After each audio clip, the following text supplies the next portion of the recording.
Bismillahirrahmanirrahim. Assalamualaikum warahmatullahi wabarakatuh. Waalaikumsalam warahmatullahi wabarakatuh. Ila hadratin Nabi Mustafa Sayyidina Muhammadin sallallahu alaihi wasallam wa alihi wa sahbihi wa azwajihi wa dhurriyyatihi wa ahli baitillah lahumul Fatihah. A'udzu billahi minasyaitonir rajim.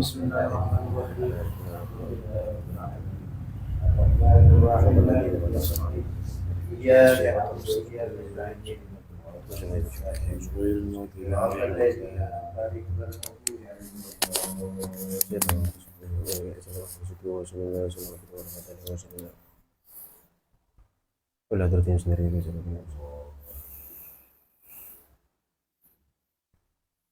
Wa furuhim muslimin.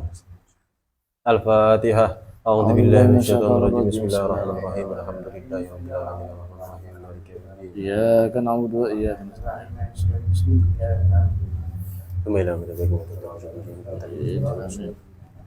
Masyarakat kita bilang berbiha bertiga wassalamualaikum warahmatullahi wabarakatuh. Allahu boleh makosidin nabi sering nasrul Fatihah. A'udzu billahi minasyaitonir rajim. Bismillahirrahmanirrahim.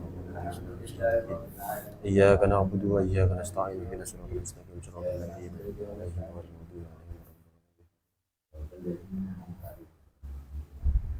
Alhamdulillahirabbil alamin. Wassalatu wassalamu ala asyrofil anbiya wal mursalin sayyidina Muhammadin nabil qasim amin wa ba'du. Rabbi shrah li sadri wa yassir li amri wa hlul 'uqdatam min lisani yafqahu qawli. Allahumma arinal haqqo haqqan warzuqna ittiba'ah wa arinal batila batilan warzuqna ijtinabah. Radina billahi rabbah wa bil islami dina wa bi sayyidina Muhammadin nabiyya wa rasula wa bil qur'ani imama. Amma ba'd. Bismillahirrahmanirrahim. Kita akan lanjutkan kajian kita masih di bait yang ke-6. Kemarin kita sudah bahas tentang fallahu maujudun qadimun baqi. Kemudian sekarang yang akan kita bahas adalah mukhalifun lil khalqi bil itlaqi. Ngomong-ngomong teman-teman sekalian, sebenarnya di bulan Maulid ini untuk mengagungkan atau memeriahkan kira-kira kelahiran baginda kita Nabi Muhammad sallallahu alaihi wasallam, kita itu berencana mau libur. Mengingat banyaknya umat Islam yang berbahagia menyambut kelahiran Nabi Muhammad dengan mengadakan acara-acara tertentu kira-kira begitu. Atau wirid-wirid tertentu. Wirid-wirid tertentu. Cuman itu berhubung ada beberapa pihak, beberapa yang saya maksud itu satu orang. Beliau itu. Jadi perlu teman-teman ketahui, beliau Ustaz Abdullah ini maniak ngaji. Gitu Ustaz. Kata beliau, kami itu punya alasan begini, ini Maulid Nabi, ya sudah kita itu dengan pertimbangan satu dan lain hal, ya kita liburkan dulu Karena kan Ustaz dari luar kan, maksud saya Ustaz Bayu gitu. Iya, ada Ustaz Bayu, Ustaz Khomsan, itu pasti beliau sibuk karena ada undangan ini itu dan seterusnya. Tapi kata beliau, enggak, mumpung bulan Maulid, makanya kita harus banyak ngaji gitu Ustaz. Bahkan itu juga logikanya tidak bisa dipungkiri. Apalagi begini kan, kalau yang online ini khusus ini itu tauhid. Teman-teman di rumah perlu tahu bahwa setelah ini kita ada program. Setelah ini ada kajian offline yang kita lanjutkan. Kalau ini kan iman, lalu berikutnya ada Islam dan juga ihsan. Fikih dan ilmu tasawuf.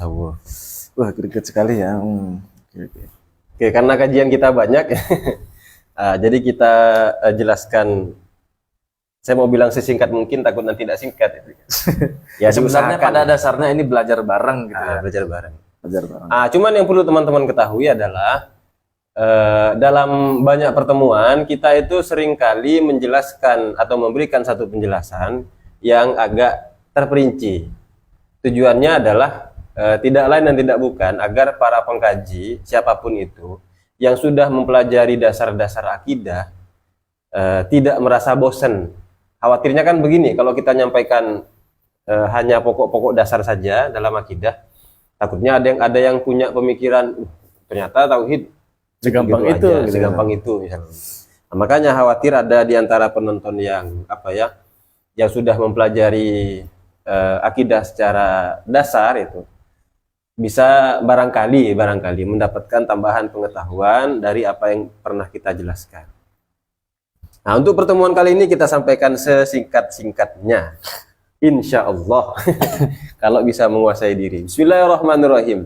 Wallahu mawjudun qadimun baki mukhalifun lil khalqi bil itlaqi.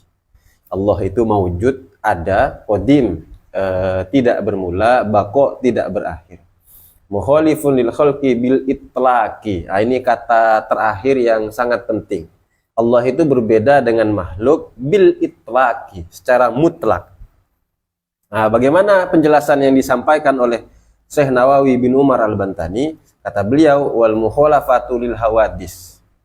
Ini sifat yang ke 1, 2, 3, 4. Yang disebut dengan mukhalafatul hawadis itu ialah huwa adamu mumatsalati syai'in minal hawadis lahu subhanahu wa ta'ala. Oh ya, kalau teman-teman punya kitab versi yang ini Darul Hawi itu di halaman 669. Kalau kitab yang terbagus halaman 45 yang seperti ini teman-teman. ini Zat, halaman 31. Wa huwa adamu mumatsalati syai'in minal hawadis lahu subhanahu wa ta'ala. Makna dari mukhalafatul hawadis itu adalah tidak ada satupun makhluk yang serupa dengan Allah subhanahu, maha suci Allah, wa ta'ala, dan maha luhur. Oh iya, ketika kita menyebut nama Allah itu kan pasti diiringi dengan SWT, biasanya begitu kan, subhanahu wa ta'ala. Subhanahu itu maksudnya maha suci. Dari apa? Dari sifat-sifat yang tidak layak bagi Allah. Wa ta'ala, dan maha luhur, maha tinggi. Yang dimaksud tinggi itu bukan berarti Allah ada di tempat yang tinggi, tetapi yang dimaksud adalah derajatnya Allah itu adalah derajat yang paling tinggi. Salah satu alasannya, kata Imam Al-Ghazali dalam Maqsudul Asna fi Syarhi Asma'illahil Husna, adalah kenapa Allah disebut tinggi itu karena segala sesuatu itu berasal atau diciptakan darinya. Nah, kira-kira demikian. Anda tahu kalau Wahabi ketika nyebut subhanahu itu apa maknanya itu? Ya, tinggi bermakna hakiki. Nah, tinggi bermakna hakiki. Oke, falaisa lahman wala azman. Tadi disebutkan bahwa Allah itu tidak serupa dengan makhluk. Tidak ada satupun yang serupa dengan makhluk. Falaisa lahman wala azman. Allah tidak berdaging, kira-kira begitu. Tidak memiliki daging, wala azman, dan juga tidak memiliki tulang. Wala tawilan, tidak tinggi, wala qasiron, tidak pendek. Dalam arti dimensi nih ya. Ya, Dimensi panjang, tinggi, lebar itu loh. Wala mutawassiton, dan tidak sedang. Jadi dikatakan tadi kan wa ta'ala, itu Allah maha tinggi. Oh, berarti Allah itu tinggi, katakanlah misalnya posturnya, enggak begitu. Fahuwa ta'ala dzatun laisa fiha syai'un min sifatil hawadis. Allah itu adalah zat yang tidak ada satupun sifat makhluk yang ada padanya. Satupun sifat makhluk itu tidak ada. Jadi apapun yang ada pada makhluk itu pasti tidak ada pada Allah. Kira-kira begitu logika sederhananya. Wa kullu ma khatara bi balika minas sifatil hawadis, segala sesuatu yang terbesit dalam hatimu min sifatil hawadis, dari sifat-sifat makhluk, la tusaddiq ya. Ya. La tusaddiq, maka tidak bisa dibenarkan. Tidak bisa dibenarkan anna fillahi syai'an min dzalik, bahwa Allah itu memiliki sifat makhluk.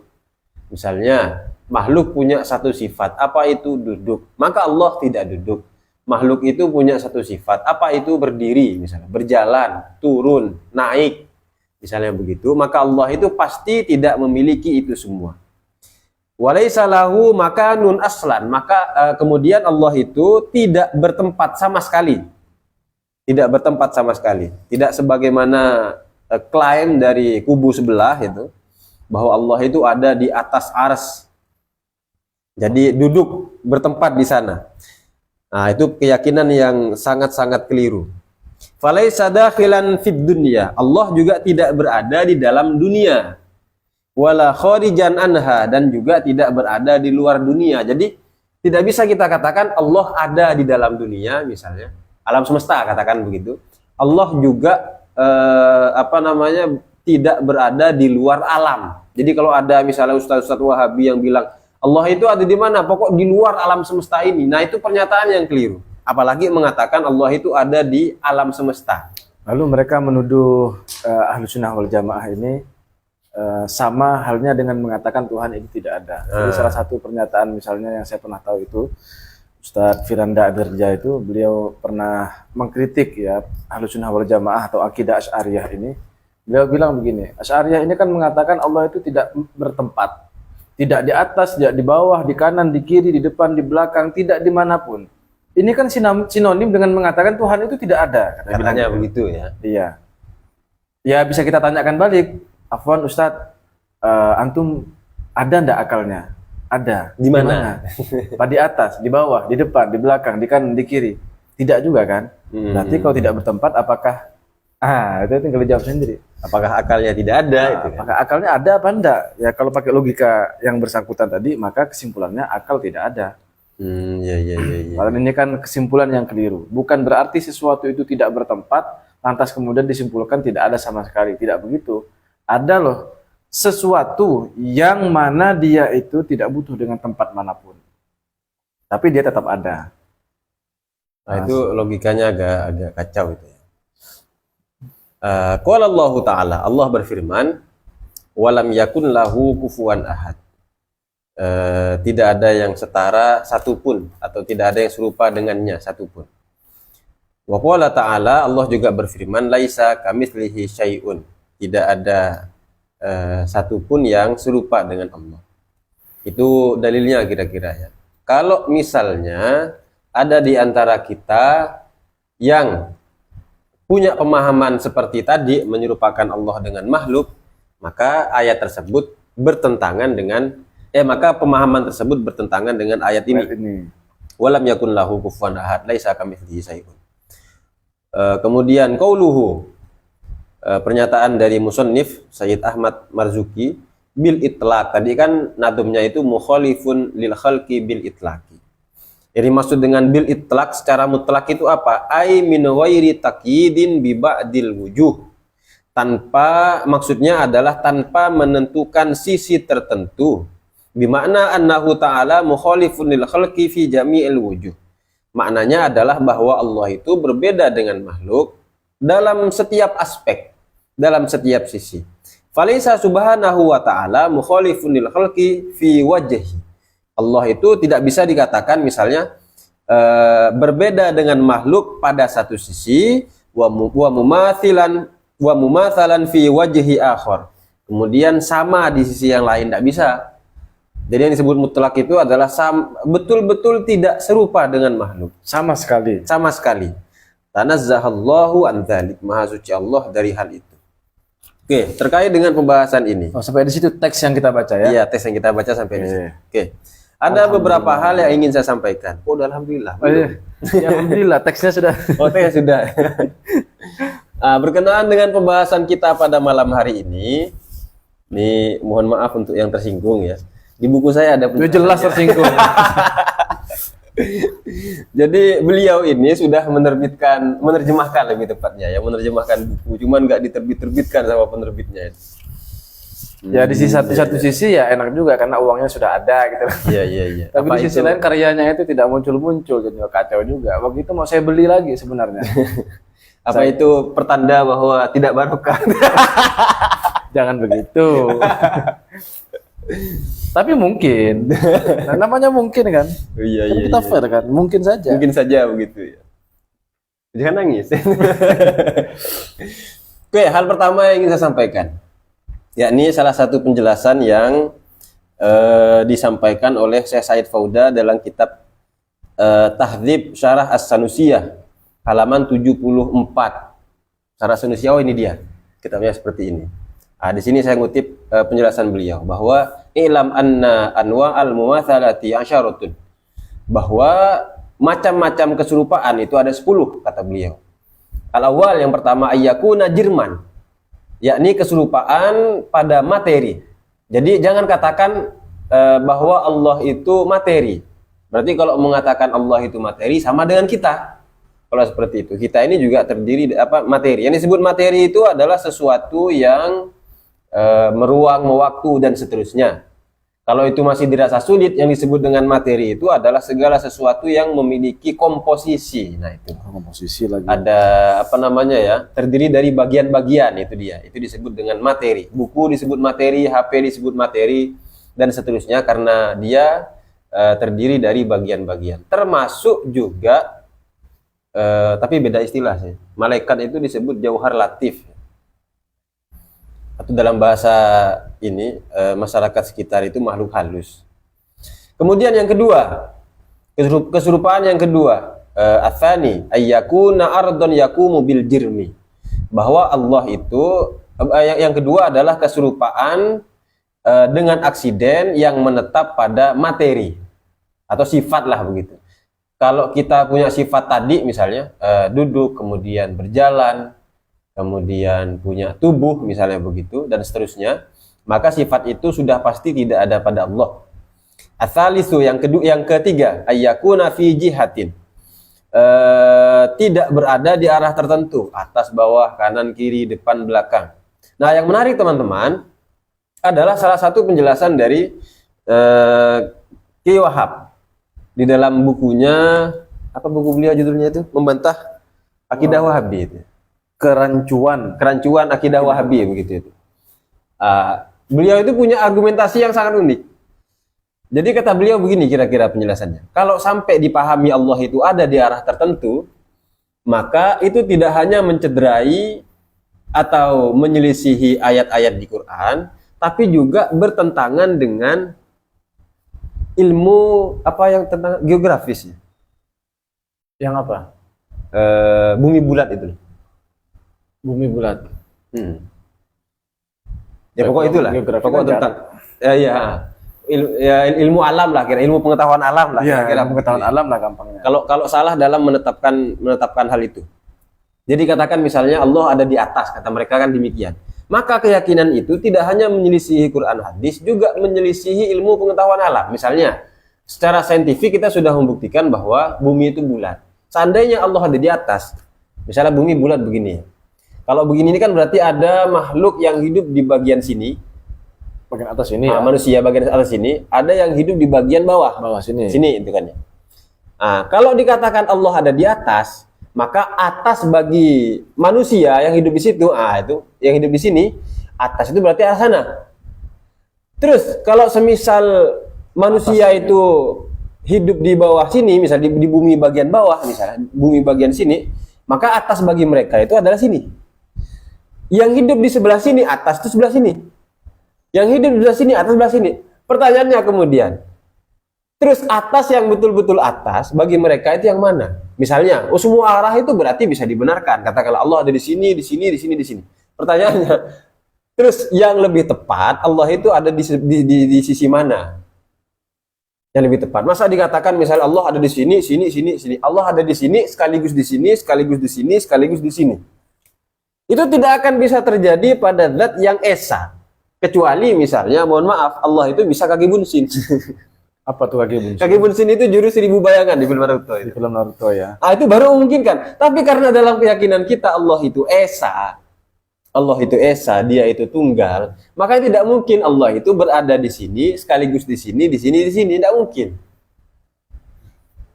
Nah, itu salah satu argumentasi. Jadi, makanya tidak heran saudara-saudara kita yang Wahabi itu, mereka ngotot mengatakan, berpendapat bahwa bumi itu datar.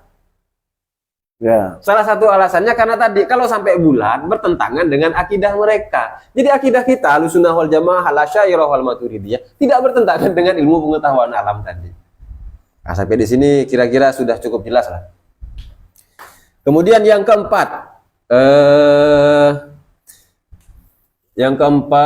ar-rabi'u ayyakuna lahu huwa jihatun. Yang keempat adalah memiliki sisi tertentu. Misalnya Allah ada di atas. Kalau Allah ada di atas berarti Allah itu bisa kita tunjuk dengan jari kita. Sebagaimana misalnya kayak lampu ini kan bisa kita tunjuk. Ada di atas. Sesuatu yang berada di arah tertentu itu bisa ditunjuk pasti. Kalau kita tunjuk, kalau sesuatu bisa ditunjuk berarti menunjukkan bahwa sesuatu itu punya sisi. Misalnya punya bagian. Nah, itu dia. Ketika saya nunjuk lampu ke atas misalnya dengan model begini ini, maka yang saya tunjuk itu pasti sisi tertentu pada lampu. Misalnya buku ini ada di atas begini. Nah, begini. Ketika saya tunjuk buku ada di atas, kan bisa ditunjuk nih kan. Berarti yang saya tunjuk itu adalah pasti bagian tertentu. Bagian bawahnya buku. Bagian bawahnya akhirnya ini. Nah, seandainya Allah itu punya sisi, nanti akan ada banyak konsekuensi. Konsekuensi yang paling gampang itu adalah berarti Allah sama dengan makhluk. Ya, Kalau sama betul. dengan makhluk, Punya bagian-bagian ya, nah, misalnya. kalau sama dengan makhluk, berarti apapun yang terjadi pada makhluk juga akan terjadi pada Allah. Dan itu mustahil. Nah, kemudian yang kelima, al-khamisu ayyakuna fi makanin. Allah itu kesurupan yang kelima adalah meruang atau berada di tempat tertentu. Nah, itu mustahil sudah dengan penjelasan tadi itu. As-sadisu yang keenam, ayyakuna fi zamanin. Allah itu mewaktu Tunduk mewaktu dengan yang dimaksud hukum itu. waktu, Iya, tunduk di hukum waktu. Kemudian yang ketujuh, as-sabi ayyakuna mahallan lil hawadis. Allah itu menetap atau menjadi tempat bagi makhluk. Kayak apa? Pemahaman apa itu? Hulul apa itihad itu? Saya sering terbalik itu. Yang apa? Yang Allah menetap pada makhluk. Makhluk Hulul. itu hulul ya berarti ya. Jadi bahasa kasarnya itu begini. Makhluk itu kesurupan Allah kira-kira begitulah. Maka kalau begitu kan berarti Allah menjadi sifat, makhluk menjadi zat. Loh kok bisa begitu? Karena kembali ke definisi, yang disebut zat itu berarti sesuatu yang dilekati oleh sifat. Sementara sifat adalah sesuatu yang dilekati oleh zat. Kalau Allah menempat pada makhluk, berarti statusnya Allah itu menjadi sifat. Dan itu mustahil. Kemudian yang kedelapan. Atsaminu ayyakuna mutasifan bisigor. Tidak mungkin menyifati Allah itu. Kesurupan yang kedelapan itu adalah punya ukuran kecil. Nah, mustahil Allah itu punya ukuran kecil. Kayak misalnya contoh-contoh yang itu.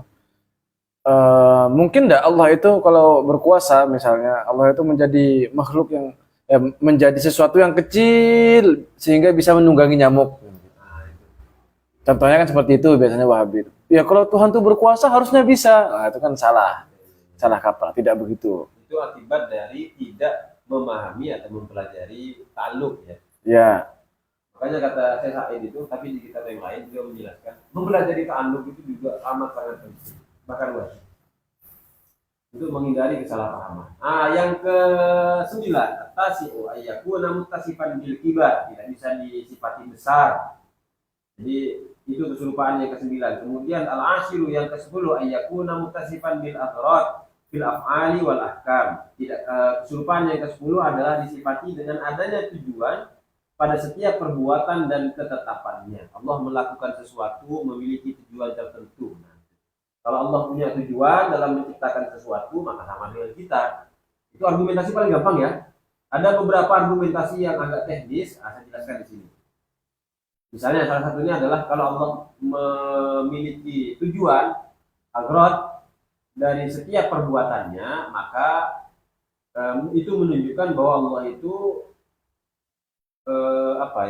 kurang. Allah itu butuh pada sesuatu. Ketika kita misalnya pergi ke pasar, kita punya tujuan apa itu beli ikan. Ketika tujuan sudah kita dapatkan, yakni ikan itu sudah kita beli, maka kita akan mendapatkan manfaat darinya. Nah, dengan begitu menunjukkan bahwa kita itu butuh pada manfaat yang ada pada ikan. Nah, sementara kalau Allah itu punya tujuan, maka seperti itu kira-kira konsekuensinya. Itu 10 macam keserupaan yang itu sudah pasti tidak ada pada Allah. Nah, kemudian poin yang kedua yang ingin saya jelaskan itu adalah penjelasan dari Imam Al-Ghazali dalam kitab Al-Iqtisad fil I'tiqad. Kalau membahas tentang sifat mukhalafatul hawadis, kebanyakan yang bingung itu adalah orang awam. Maksudnya begini, mereka selama ini meyakini bahwa Allah itu punya tubuh, misalnya tubuhnya besar dan seterusnya, katakanlah begitu. Kemudian kita bantah atau kita koreksi keyakinannya. Enggak, Allah tidak begitu. Allah tidak punya wajah, Allah tidak punya tangan, Allah tidak punya kaki, tidak punya badan dan seterusnya. Nah, mereka itu bingung. Nah, terus gimana cara kita memahami Allah kalau dia itu tidak memiliki bentuk, tidak memiliki wajah dan seterusnya? Nah, maka di sini Imam Al-Ghazali di dalam kitab Al-Iqtisad itu memberikan tips bagaimana cara kita menyikapi ayat-ayat mutasyabihat, ayat-ayat yang menjelaskan ayat-ayat yang dohirnya itu seolah-olah menyamakan Allah dengan makhluk, kira-kira begitu. Nah, yang pertama kata Imam Al-Ghazali, untuk orang awam caranya adalah cukup yakini bahwa Allah itu tidak sama dengan makhluk tadi. Misalnya ya pas lagi sholat, dia membayangkan Allah itu ada di depannya, atau Allah itu cahaya, atau misalnya Bagi duduk begini ya biasanya. Iya, duduk begini. Bayangan sebagian Atau orang. Allah misalnya, kemudian lafaz itu bercahaya misalnya. Nah, maka tugasnya orang awam itu adalah meyakini bahwa hendak Allah tidak seperti itu. Allah tidak seperti itu, Allah tidak seperti itu. Makanya apapun yang terbesit tadi di sini jelaskan, wa kullu ma khatara bi balika min sifatil hawadis la tusaddiq anna fillahi syai'an min dzalik. Apapun yang terbesit dalam hatimu, maka ketahuilah bahwa itu semua tidak ada pada Allah. Jadi untuk orang awam cukup diyakini bahwa Allah tidak seperti itu. Gampangnya begini, ketika kita misalnya mau mengingat Allah, entah ketika sholat atau di luar sholat, kemudian muncul bayangan seperti itu. Nah, maka untuk orang awam yang lebih gampang adalah ketika muncul gambaran seperti tadi, maka katakanlah kepada diri sendiri kira-kira begitu, bahwa Allah nggak seperti itu, Allah nggak seperti itu, selesai. Ya. Karena umumnya manusia kan begini, manusia ini kan makhluk fisik dan pasti kesehariannya berinteraksi dengan hal-hal fisik. Karena setiap hari manusia itu berinteraksi dengan hal-hal fisik, maka cara berpikir manusia pada umumnya itu sesuai dengan hukum-hukum fisik. Atau bahasa lainnya, manusia ini materi, sering berinteraksi dengan materi, maka cara berpikir manusia itu materialistik, gitu jadinya. Nah, sehingga karena cara berpikirnya manusia itu terbentuk dari hukum-hukum fisik, maka apapun yang terpikirkan oleh manusia pada umumnya, orang awam maksudnya, tentang Tuhan, pasti gambaran-gambarnya itu gambaran-gambaran fisik. Seperti tadi misalnya, dibayangkan ketika sholat mau ingat Allah, yang teringat adalah seolah-olah Allah itu duduk di depannya bersila seperti ini, pakai jubah putih, ya pakai gamis, berjenggot putih, pakai surban, kemudian pakai imamah begitu ya. Ada murid kita juga begitu, ada yang bilang begitu. Gimana caranya untuk menghilangkan itu?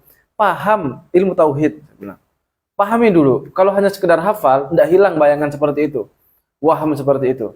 Yakinkan dalam hatimu bahwa Allah itu tidak mungkin seperti itu, karena itu adalah bayangan dari fisik, dari makhluk, begitulah gampangnya.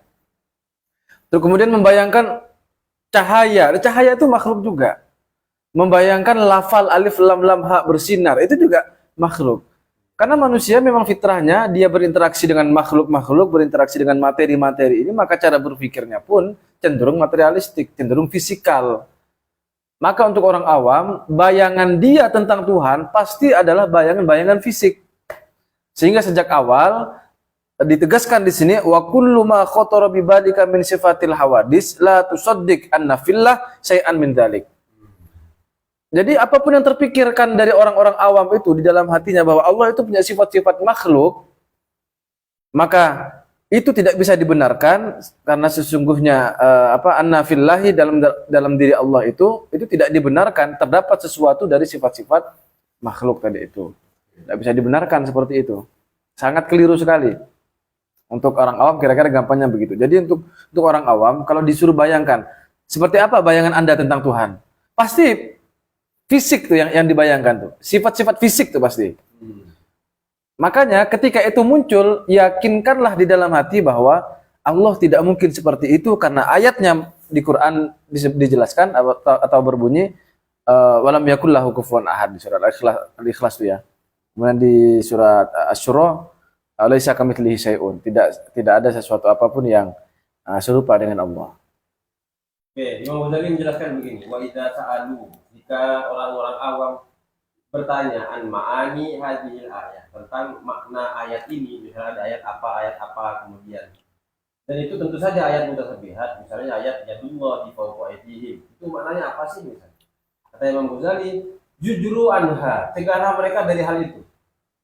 Jadi udah jangan tanya itu. Wakilalahum, dan katakanlah kepada mereka, laisa hada ba'syakum. Itu bukan wilayah kalian. fadruju anhum. Maka jauhilah hal-hal yang seperti itu. Jadi ya udah terima saja bahwa ada ayat yang berbunyi yadullahi fawqa aydihim. Sudah. Jangan tanya maknanya. Ya, itu bukan wilayah kalian. Kalaupun dijelaskan itu nanti agak repot pada mereka. Tapi kalau semisal memungkinkan untuk menjelaskan kepada mereka, silahkan dengan makna yang sangat sederhana. Tapi untuk orang-orang awam, mereka itu tidak diharuskan untuk memahami atau mengetahui makna-makna dari ayat mutasyabihat. Yang penting iman aja ke ayat itu ya. Kalau semisal mereka menuduh, oh berarti Islam itu ada sebagian yang hanya mengajarkan doktrin saja, misalnya tidak begitu. Pencegahan ini dilakukan karena tadi sebagaimana Imam Ghazali jelaskan, itu bukan wilayah mereka.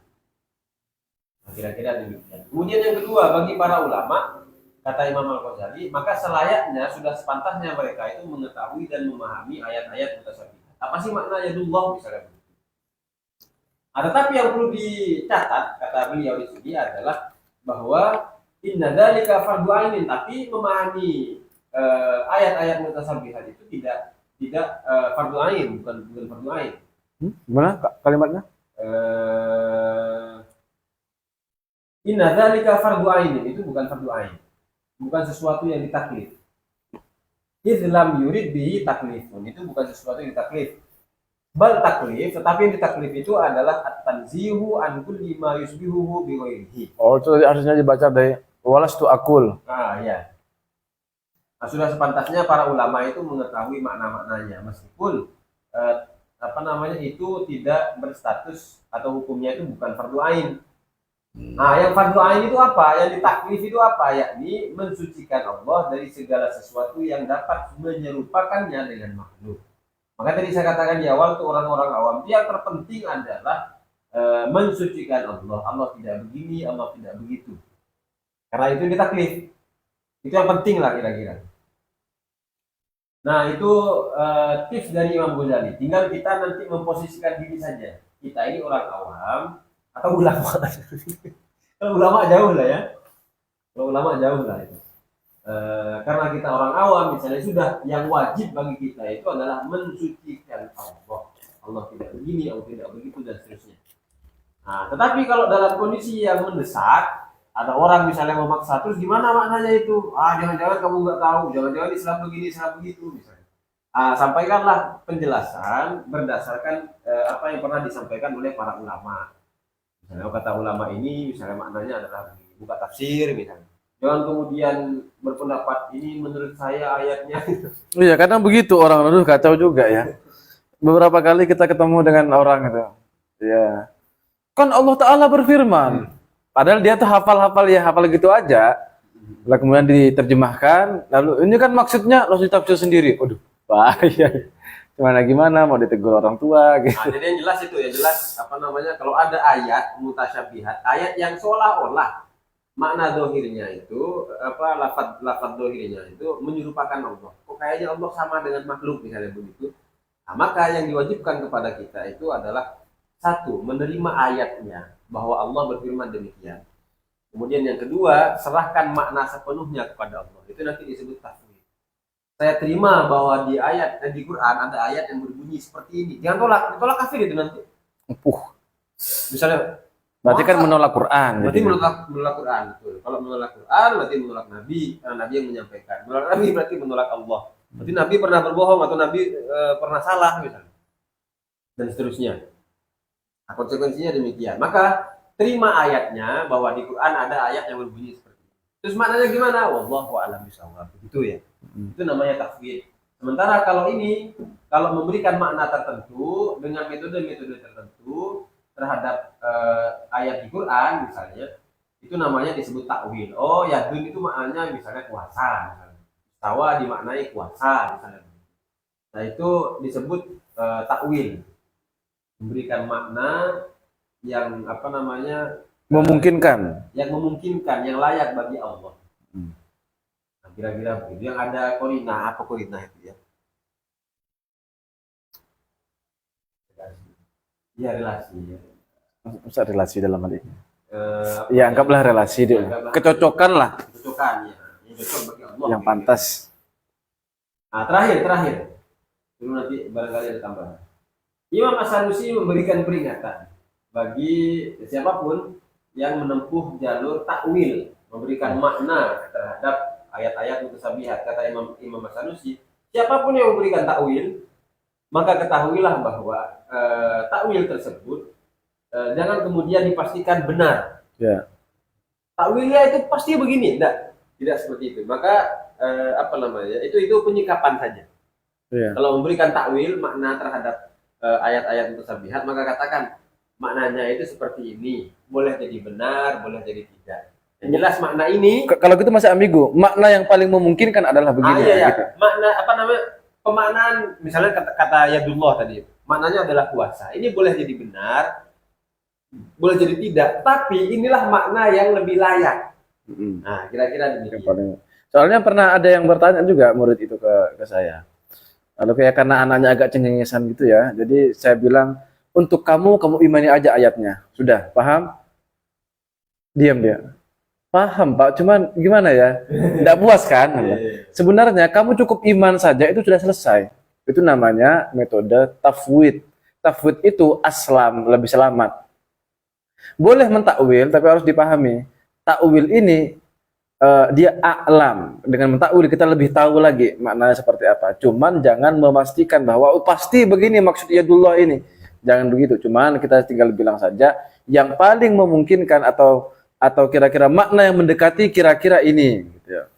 Yadun artinya bukan tangan tapi kuasa, misalnya begitu itu. Nah, kalau ada pertanyaan misalnya, berarti makna dari ayat-ayat mutasyabihat tidak bisa kita pastikan. Karena ada pertanyaan begitu. Nah, satu hal yang pasti adalah bahwa ayat tersebut tidak menunjukkan bahwa Allah itu sama dengan makhluk. Yadullah, yadun, tangan. Yadullah berarti tangan Allah. Berarti Allah punya tangan. Tidak ada begitu. Yang pasti itu begitu. Yang pasti adalah Allah tidak sama dengan makhluk. Jadi, persoalan makna yadun itu apa? Misalnya dimaknai nih, dikasih makna tertentu nih misalnya, itu tidak bisa kita pastikan. Barangkali yang yang benar itu begini, seterusnya. Kira-kira itu terkait penjelasan sifat mukhalafatul hawadits. Barangkali ada tambahan? Sudah. Ada tambahan barangkali? Ya. Ingat, wa kullu ma khatara bi balika min sifatil hawadits la tusaddiq anna lillahi syai'an min dzalik. Allah tidak sama dengan makhluk. Muncul pemahaman begitu tepis, tidak, Allah nggak begitu. Muncul lagi tepis lagi, Allah nggak begitu, Allah nggak begitu, Allah nggak begitu, dan seterusnya. Kira-kira itu yang paling gampang udah begitu. Oke, sementara itu dulu yang bisa kita sampaikan. Di pertemuan selanjutnya insya Allah kita akan bahas tentang bait ke-7, wa qaimun ghani wa wahibul wahai qadir muridun alimun bi kulli syai.